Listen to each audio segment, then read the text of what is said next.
Hello students, number system was going on. In the last video I discussed some type of numbers, and in this video I am going to discuss the type of number on which the questions are given in your book. Okay, so let's start. The number is rational number.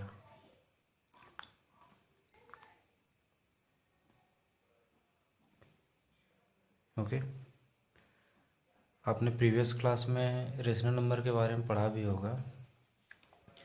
मैं फिर से इसको एक बार highlight कर रहा हूँ। Numbers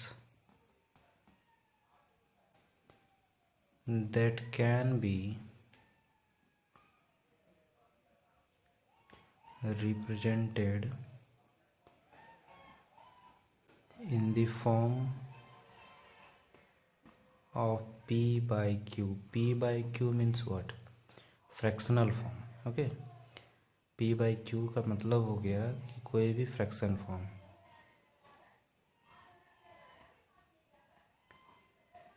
fractional form, okay, like 1/2 है ना, 4/7, ये हमारे फ्रैक्शंस हैं।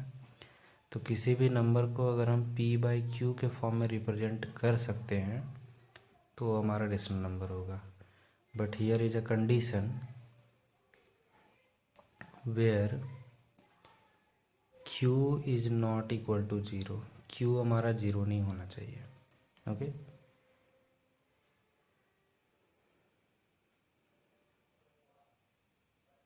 are known as rational numbers.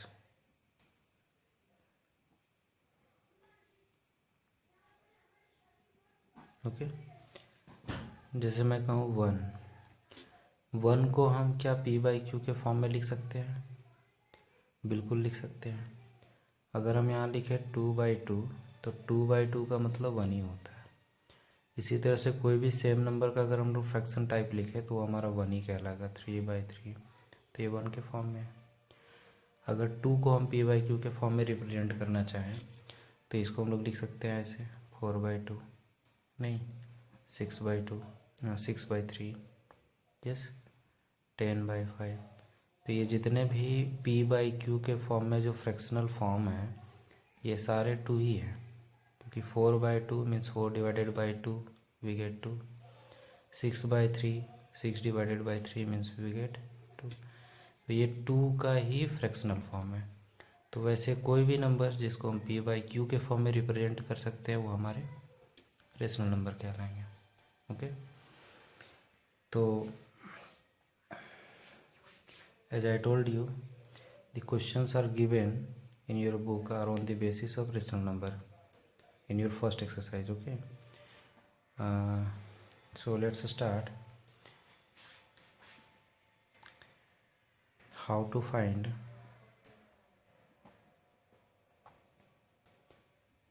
rational numbers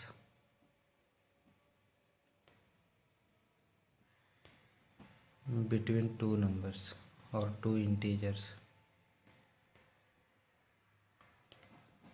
किसी भी दो इंटीजर के बीच में हम रेशनल नंबर कैसे फाइंड कर सकते हैं? ठीक है, आपने क्लास 8 में शायद इस चीज़ को पढ़ा होगा कि रेशनल नंबर को हम कैसे फाइंड कर सकते हैं। क्लास 9th के आपके फर्स्ट चैप्टर में इस चीज़ का डिस्कशन भी है, इसलिए मैं एक बार फिर से इसको हाईलाइट कर रहा हूँ कि रेशनल नंबर को हम कैसे फाइंड कर सकते हैं। ऑन द रूल अभी हम नहीं जा रहे हैं।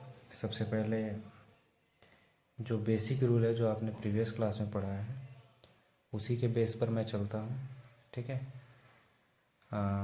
सबसे पहले हम लोग डिस्कस करेंगे if you have to find only one rational number between two integers, one or two rational numbers between two integers. Okay, for this we have a rule: if a and b are two integers, अगर ए और B अगर कोई दो integer है, मतलब ये दोनों कोई नंबर है, ठीक है, और इन दोनों नंबर्स के बीच में हमें कोई रेशनल नंबर फाइंड करना है ना। Then a rational number between a and b, तो a और b के बीच में जो रेशनल नंबर हमारा होगा वो होता है a plus B by two. Okay, a plus B by two एक एवरेज का फॉर्मूला है जिसके माध्यम से हम लोग रेशनल नंबर फाइंड कर सकते हैं। कब? जब कोई एक ही रेशनल नंबर हमको फाइंड करना हो दो नंबर्स, दो इंटीजर्स के बीच में। ओके, फॉर एग्जांपल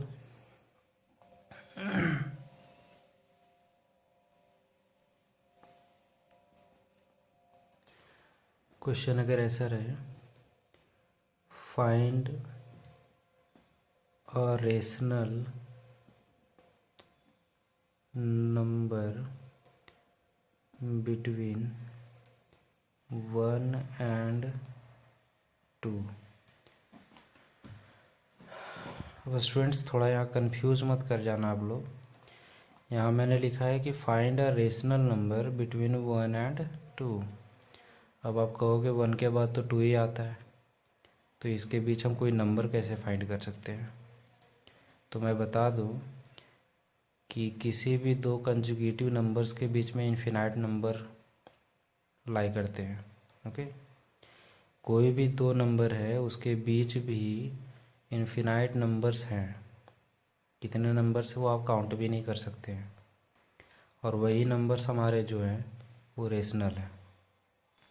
ठीक है, कैसे फाइंड कर सकते हैं हम? तो हमारे पास रूल है एक रेशनल नंबर फाइंड करने के लिए a plus B by two. अगर ये 1 हमारा a है और 2 अगर b है तो रेशनल नंबर इसके बीच क्या हो जाएगा? Rational number between 1 and 2 is equal to क्या हो जाएगा? 1 plus 2 by 2 means 1 plus 2 3 and by 2 3 divided by 2। आप इसको डिवाइड जब करेंगे तो ये आ जाएगा हमारा 1.5। तो आप देख रहे हैं ये 1.5 जो है वो 1 और 2 के बीच में ही लाई कर रहा है। 1 से ग्रेटर है बट लेस देन 2 है, मीन्स 1 एंड 2 के बीच लाई कर रहा है। ठीक है, तो ये हमारा एक रेशनल नंबर है।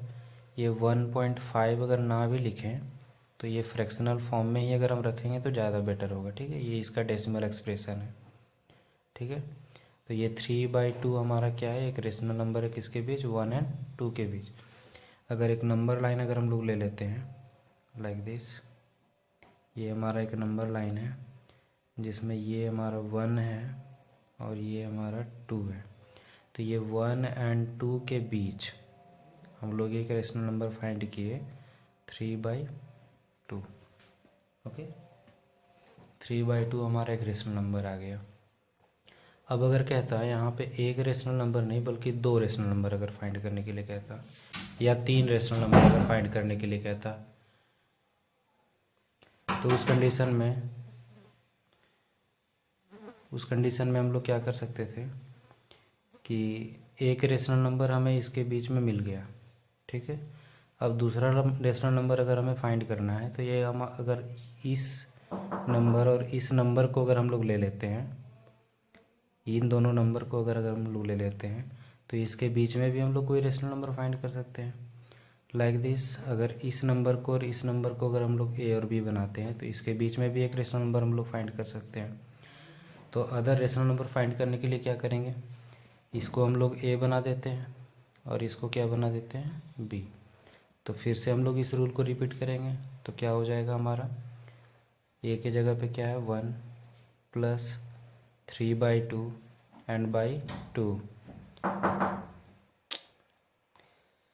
इज इक्वल टू, ये हम लोग एलसीएम ले लिए तो 2 हो गया। कितना हो जाएगा? 2 प्लस 3 एंड बाई 2। ये 2 2 जा कितना हो गया? 4, तो 5/4।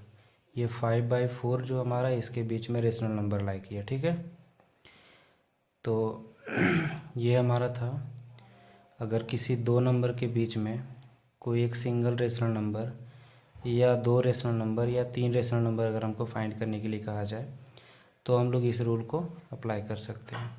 But if we have to find more than two rational numbers, if we have to find more than two rational numbers or one rational numbers,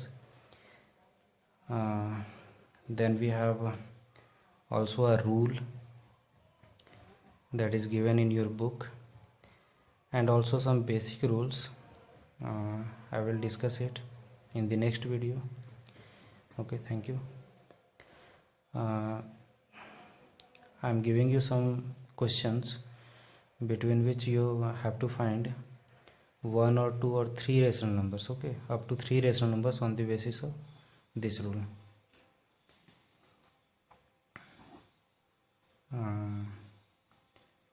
2 and 3 इसके बीच में आप लोग फाइंड करो, ठीक है। 7 and 8, 6 and 7, ये तीन क्वेश्चन को आप इसको प्रैक्टिस करो, और मैं नेक्स्ट वीडियो में more than one rational number और टू रेशनल नंबर्स, अगर ज़्यादा मात्रा में अगर हमको दो नंबर्स के बीच में अगर रेशनल नंबर फाइंड करना हो तो उसके लिए मैं रूल बताऊंगा। Okay, thank you.